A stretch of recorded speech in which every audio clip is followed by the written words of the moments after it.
Hello guys, Flanker here. In this video, we're going to talk about several topics such as pay to win, monetization, cosmetics, and multiboxing. A quick reminder that you can support my channel by leaving a like and subscribing for more Ashes of Creation related content. Many thanks in advance, and let's begin. Best monetization I ever seen, and region country based price is a work of a genius. Can't say it's really a work of a genius, but that's a very smart approach. That's true. I recall Pirate Software said the same thing when he was talking about this topic. He used Brazil as an example because I believe like the average salary in Brazil is not very high and people just can't afford buying games like, you know, for $50 or something like that because it's a lot. Like hell, it's even a lot in my country. I don't know what's the average salary here, like maybe $500 or something, like maybe something around that. That's 10% of your monthly budget. That's a lot, right? So the regional pricing is a good thing. I do agree that Ashes has the best monetization. I'll quickly explain why I think that way. Not because like I'm some white knight, a fanboy of Ashes. That's not the case. So the reason why I like it more compared to the box cost. For example, take a look at New World. You have to buy New World, right? It was like $40 or something. Then you play it for some time and you leave. So the developers don't care whether you play for like 10 hours or you play for like 10 months, right? Why? Because they already got their money. Yes, there is a chance that maybe at some point in future you will buy some skins, right, in the game shop, but it's like whatever, not that big of a deal. They already got the money, so if you leave, whatever. If you still play the game, okay, good, maybe you'll buy the skins. As a result, they are not really forced to keep you in the game. As a result, they can just like say, oh, okay, that guy left, fuck him, we didn't like him anyway, right? We'll find 10 more people. When it comes to games with subscription, the developers are actually interested in increasing their player retention, because if there is not enough content, people will just leave. And if people leave, they start getting less money, basically. And if that happens for a certain period of time, as a result, there will be less funds that they can spend like on marketing or on the salaries or on like literally anything else. And as a result, they will be like kicking people out, reducing the number, like the staff. It's going to be like a death spiral. So they will prioritize player retention a lot, which is good for us because they will want to keep us in the game, and which means that they will hopefully deliver some content, updates, patches, fixes, and stuff like that. And when it comes to the cosmetics, it's not an issue. Like for me personally, they clearly emphasize that it's not going to be like cosmetics that looks better than the actual armor that you can achieve in game, right?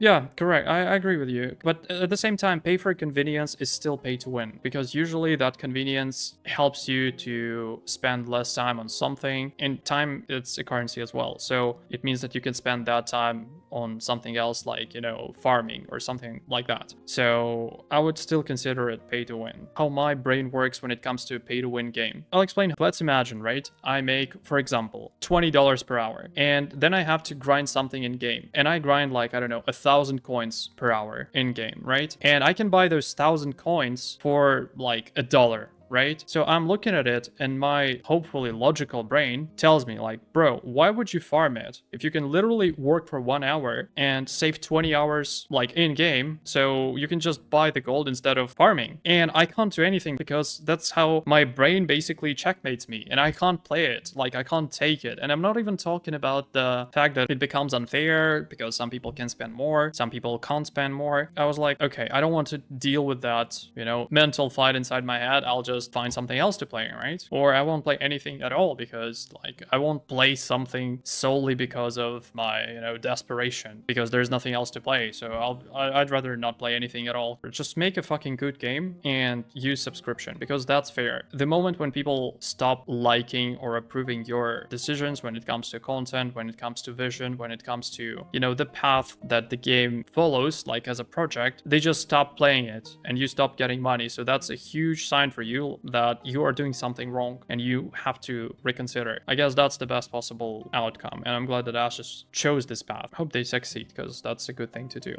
Games are 50x more expensive to make than 15 years ago, so just subscriptions is not enough to make money in this reality. Absolutely. totally agree. And that's the reason why you have a game shop. And like, honestly, that may be a controversial point. Technically, we can qualify like purchasing skins and cosmetics as like microtransactions, right? I think so. It kind of counts. But that's one thing. I don't mind Ashes. Like, personally, I don't mind Ashes having something really expensive. Like, if there is a skin that costs like $1,000 or like $5,000, right? I don't care. Like, I just want them to have enough money to actually fund the development and to pay the salaries to their devs and eventually make money as well. Because I don't care what they sell if that doesn't affect the economy or the balance or gives and some sort of advantage. So that may be controversial, but no pay to win or convenience. Ban both gold seller and gold buyers, ban borders, ban multi-boxers. I agree with everything. I'm not sure about multi-boxers. I mean, according to Steven, he said that I don't mind that if you launch a second character, if that's a separate PC. You can't start banning people left and right because there may be people like, you know, a guy and his girlfriend who are both playing Ashes, right? For example, you can't just ban them right away. And it's not that easy to figure out whether those are two different people or it's the same person. And I don't really see any problem with that because if you have two characters, you still put time into progressing when it comes to both of those characters. So I wouldn't call it pay to win at all. And I wouldn't really be mad about it, right? It would be a problem if you can only use one character and like play one character on one PC, but you somehow find a way to use like, you know, 2 or 3 characters on one PC. That would be a violation. And I agree. But other than that, I don't think it's a big deal.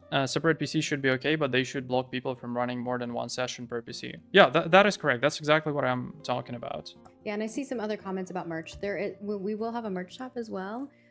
I remember them mentioning this yesterday on the stream, and this is an example, like selling merch is an example of good ethical monetization because it has nothing to do with the game, but people still would like to buy some, you know, game related stuff like t-shirts, I don't know, hoodies or anything like that. Probably even I would buy that because I don't mind. I will be glad if they actually do it. So yeah, it's an awesome idea. Visual progression within the game is on par with the cosmetics that we would sell. We are not preserving the best looking cosmetics for our shop cosmetics. This is also a very good point. I'm someone who doesn't buy skins in games, and the first game where I bought skins was New World because my character looked fucking ugly. The skin looked better than the actual armor. I'm glad that Steven addresses it, and in general, that's the approach they took. If I buy cosmetics in Ashes, the only reason why I would do that is because, like, it's not gonna be 10 times better than my armor, but because it's just okay and I want something else. So, what do you guys think? Is there anything that you would probably disagree with? I've seen a pretty decent amount of people complaining about a subscription-based monetization model. Some of them wanted a free-to-play game, but I guess we all know that free cheese can only be found in a mousetrap, right? Others prefer a box cost because it would be cheaper over time, but I'm not sure it's a good idea because it shifts the studio's focus from player retention to new player acquisition in order to maximize the profit. Additionally, if you end up spending more by paying for a subscription, it means, at the very least, that you haven't lost interest or that you are actually enjoying the game. I'm also curious what you think about my potentially unpopular opinion when it comes to expensive cosmetics. Obviously, it could be a somewhat controversial idea at the moment, but I definitely wouldn't mind it at all after the release that I hope to see one day. If you've made it this far, I hope the video was interesting, and if it's the case, why not subscribe?